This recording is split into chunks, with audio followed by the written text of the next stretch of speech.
orador na Portugues ang dumating.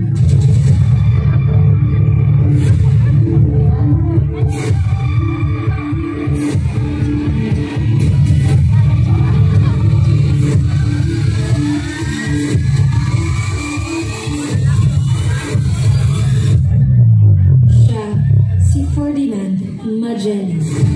Naganap ang unang misa ng Katoliko sa Pilipinas noong Marso 31 sa taong iyon.